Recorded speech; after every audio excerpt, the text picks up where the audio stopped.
நம்ம இன்னைக்கு உடம்புக்கு ரொம்ப ரொம்ப ஹெல்தியான no oil no boil idli எப்படி பண்ணுறதுன்னு பார்க்க போகிறோம். இது நம்ம சமைக்கவும் இல்லை, அதே மாதிரி இதில் கொஞ்சம் கூட எண்ணெய் யூஸ் பண்ணல. இட்லி அது கூட வச்சு சாப்பிட சட்னி ரெண்டுமே சமைக்காம தான் ரெடி பண்ண போகிறோம். அதே மாதிரி இது ரொம்பவும் டேஸ்டியாக இருக்கும். கூடவே இது செய்கிறது ரொம்ப ரொம்ப ஈஸி, குறைவான டைம் மட்டும்தான் செலவாகும். ஸோ சட்டுன்னு ரெடி பண்ணிடலாம். ஹாய் ஃப்ரெண்ட்ஸ், என் பேர் அபி.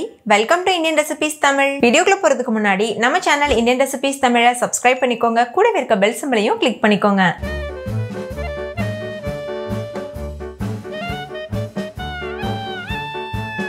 ஃபர்ஸ்ட் இந்த ரெசிபி பண்ணுறதுக்கு 1 கப் அளவுக்கு அவல் எடுத்துக்கோங்க. நீங்கள் எந்த அவல் வேணாலும் யூஸ் பண்ணலாம். சிகப்பு அவல், வெள்ளை அவல் எது வேணால் யூஸ் பண்ணலாம். நான் வெள்ளை அவல் யூஸ் பண்ணியிருக்கேன்.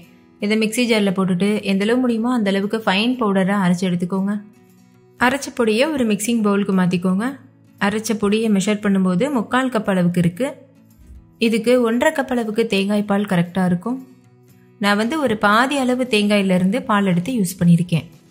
நீங்கள் எந்த அளவுக்கு வேணாலும் கெட்டியான தேங்காய் பாலும் யூஸ் பண்ணிக்கலாம், தண்ணியான தேங்காய் பால் கூட யூஸ் பண்ணிக்கலாம். ஃபஸ்ட்டு 1 கப் தேங்காய் பால் சேர்த்து நல்லா மிக்ஸ் பண்ணிடுங்க. அதுக்கப்புறமா 1/2 கப் தேங்காய் பால் சேர்த்து மறுபடிக்கும் மிக்ஸ் பண்ணிடுங்க. இது ஒரு இட்லி மாவு கன்சிஸ்டன்சியில் இருக்கும். இட்லி மாவை விடவே கொஞ்சம் கெட்டியாக இருக்கும். 3/4 கப் அளவுக்கு மாவு சேர்த்தோல, அதுக்கு 1.5 கப் அளவு பால் கரெக்டாக இருக்கும்.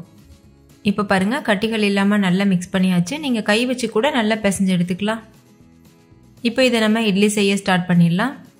இந்த மாவு ஊறணும்லாம் அவசியம் இல்லை, உடனேவே நம்ம செய்யலாம். இந்த மாதிரி இட்லி பிளேட்டில் ஒரு இட்லி துணி போட்டுக்கோங்க. போட்டுட்டு நம்ம நார்மலாக எப்படி இட்லி செய்வோமோ அதே போல் இந்த மாதிரி ஒரு கரண்டி மாவு எடுத்து வச்சுருங்க.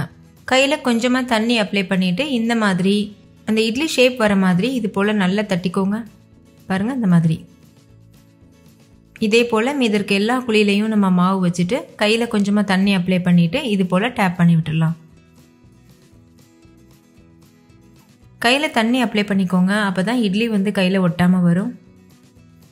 இப்போ எல்லா குழியிலையும் மாவு வச்சதுக்கப்புறமா இது போல் க்ளோஸ் பண்ணிவிட்டு மூடிட்டு ஒரு 1/2 மணி நேரத்துக்கு அப்படியே விட்டுருங்க. நம்ம இதை பாயில் பண்ணணும், வேக வைக்கணும்னு அவசியம் கிடையாது.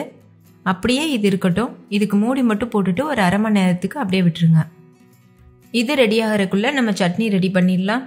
அதுக்கு 3 வெற்றிலை எடுத்துக்கோங்க. நான் இன்றைக்கி வெற்றிலை சட்னி தான் ரெடி பண்ணி காமிக்கிறேன்.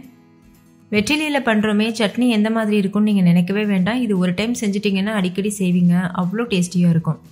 அதுக்கு நான் இன்றைக்கி 3 வெத்தலை எடுத்திருக்கேன். அதில் இருக்கக்கூடிய இந்த மேல் பாகத்தையும் கீழ் பாகத்தையும் கிள்ளி ரிமூவ் பண்ணிடுங்க. ரிமூவ் பண்ணிவிட்டு சின்ன சின்ன பீசஸாக கையிலேயே இந்த மாதிரி பிச்சுக்கோங்க. பிச்சுட்டு மிக்ஸி ஜாருக்கு மாற்றிடுங்க. சும்மா 1-2 கட் பண்ணிவிட்டு சேர்த்துக்கோங்க. பாருங்கள், இந்த மாதிரி.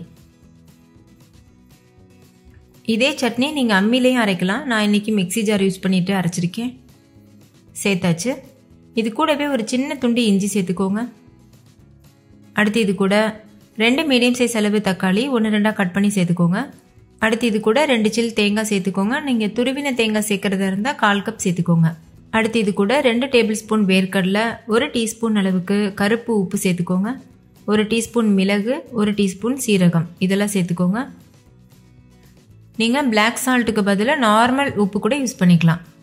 கூடவே ஒரு கைப்பிடி அளவுக்கு கொத்தமல்லி இலை, 2 கொத்து கருவேப்பிலை சேர்த்துக்கோங்க. 1 பச்சை மிளகாய் சேர்த்துக்கோங்க. பச்சை மிளகாய் ஆப்ஷனல் தான், மிளகே நம்மளுக்கு நல்ல காரம் கொடுக்கும். இது கூடவே ஒரு பாதி அளவுக்கு எலுமிச்சம்பழத்தை பிழிஞ்சு விட்டுருங்க.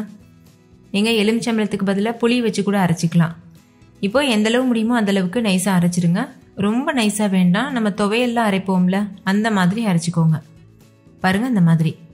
அவ்வளோதான், டேஸ்டியான சட்னி சூப்பராக தயாராகிடுச்சு. இதை வேறொரு பவுலுக்கு மாற்றிட்டு நம்ம சர்வ் பண்ணிடலாம். இதை நம்ம குக் பண்ணல, தாளிக்கலை, எண்ணெய் யூஸ் பண்ணல. ஸோ ரொம்பவே சூப்பராக இருக்கும். டேஸ்ட் ரொம்ப அருமையாக இருக்கும், உடம்புக்கும் ரொம்ப ஆரோக்கியமானது. இதை நீங்கள் இட்லிக்கு மட்டும் இல்லை, நீங்கள் ரசம் சாதம் இந்த மாதிரி சாதத்துக்கு கூட துவையல் மாதிரி வச்சுட்டு கூட சர்வ் பண்ணலாம். ரொம்ப ரொம்ப டேஸ்டியாக இருக்கும். ஓகே, இப்போ சட்னி ரெடி ஆயிடுச்சு. இட்லியும் இன்னொரு பக்கம் சூப்பராக தயாராகிருக்கு. இது இப்போ நம்ம நார்மலாக இட்லி எப்படி வெளியில் எடுப்போமோ அதே மாதிரி வெளியில் எடுத்துடலாம். நம்ம அந்த தேங்காய் பால்லாம் சேர்த்து பண்ணியிருக்கிறதுனால சூப்பரான ஃப்ளேவரோட ரொம்பவே டேஸ்டியாக இருக்கும். நம்ம குக் பண்ணாமல் பண்ணுறோம், டேஸ்ட் எந்த மாதிரி இருக்கும்னு நீங்கள் கவலையப்பட வேண்டாம். இது ரொம்ப ரொம்ப டேஸ்டியாக இருக்கும். நீங்கள் ஒரு டைம் செஞ்சு கொடுத்துட்டிங்கன்னா அதுக்கப்புறம் அடிக்கடி செய்ய சொல்லுவாங்க வீட்டில் இருக்கவங்களே. அவ்வளோ ருசியாக இருக்கும். இந்த மாதிரி டிமோல்ட் பண்ணிவிட்டு நம்ம எடுத்துடலாம். நீங்களே பாருங்கள், பார்க்குறக்கே பஞ்சு மாதிரி எவ்வளோ சாஃப்டாக இருக்குது. ஓகே, இதே போல் மீதி இருக்க எல்லா இட்லியும் வெளியில் எடுத்துகிட்டு நம்ம சர்வ் பண்ணிடலாம். இது வந்து நம்ம துணியில் தான் செய்ய முடியும். நார்மலாக இட்லி பிளேட்டில் செய்ய முடியாது. ஏன்னா நம்ம இதில் எண்ணெய் யூஸ் பண்ணல. ஸோ இந்த மாதிரி நீங்கள் துணியில் செஞ்சீங்கன்னா ஈஸியாகவும் வெளியில் எடுக்க வந்துடும். டேஸ்ட் ரொம்பவே சூப்பராக இருக்கும். இதை இப்போ நம்ம சட்னி கூட வச்சுட்டு சர்வ் பண்ணிடலாம். அவ்வளோதான், ரொம்ப ரொம்ப டேஸ்டியான no boil no oil idli சூப்பராக தயாராகிடுச்சு. கூடவே சட்னியும் ரொம்பவே அருமையாக தயாராகிருக்கு. கண்டிப்பாக நீங்களும் இதே மெத்தடில் ட்ரை பண்ணி பாருங்கள். இது செய்கிறதுக்கு அதிகபட்சம் ஒரு 10லேருந்து 15 நிமிஷம் தான் ஆகும். ஏன்னா நம்ம சட்னி எல்லா பொருட்களும் சேர்த்து அரைக்க மட்டும்தான் செய்கிறோம். அதே மாதிரி இட்லியுமே தேங்காய் பால் ஊற்றி மிக்ஸ் பண்ணிவிட்டு செட் பண்ணுற மட்டும்தான் வேலை.